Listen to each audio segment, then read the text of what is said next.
Well, it's time now to bring in our political panel. And from Sydney, it's a former senior advisor to a Liberal Prime Minister in Scott Morrison, Yaron Finkelstein. And from Melbourne, former Labor advisor Andrew Porter. Thank you both for your time.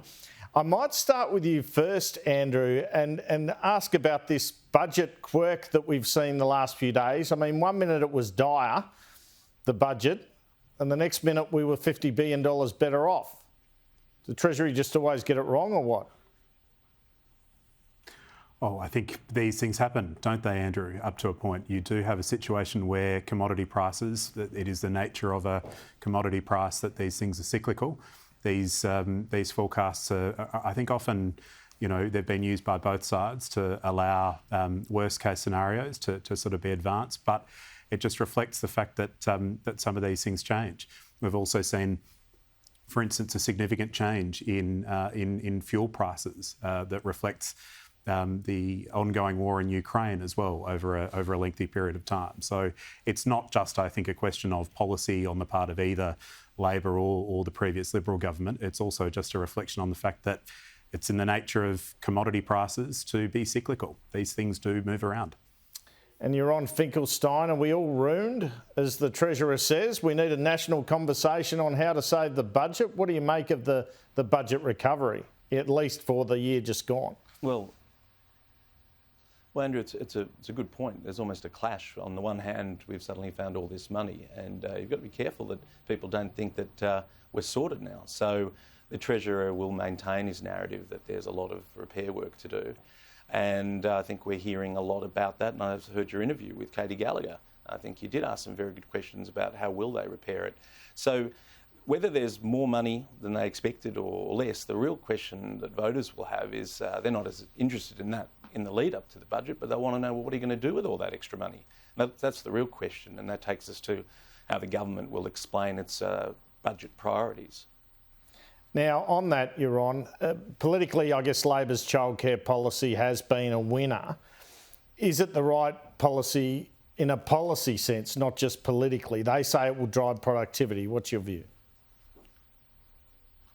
I think that they've been arguing that for some time, but if you look at how they'll sell it, it's the reality is that cost of living is the first, second, third, fourth order of issue for voters at the moment.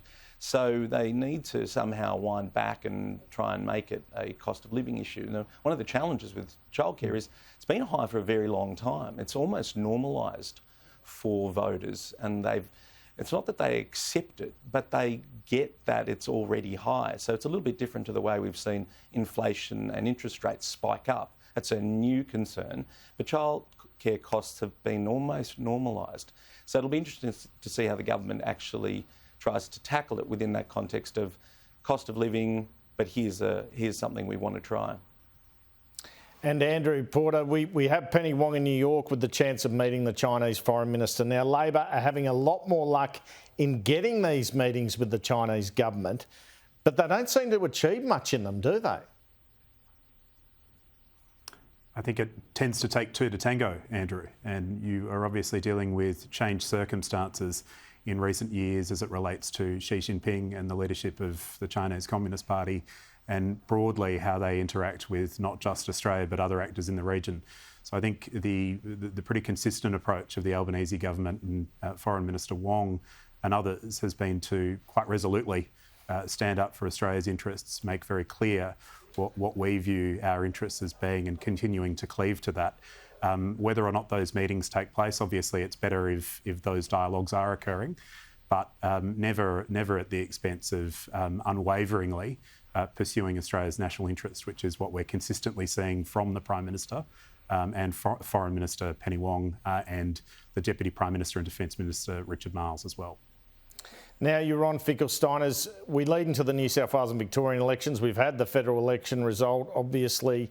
On Sunday, I ran some of this research by Redbridge on the fact that boomers are being replaced by millennials. Gen X, as a proportion of the electorate, is about the same, but the millennials are growing exponentially and the boomers' numbers are coming back. What does this mean, in your view, in terms of voting patterns and the change in issues and approaches that political parties have to take? It's a really good question. It's a hard one to answer, but essentially you're trying to understand what is it they want from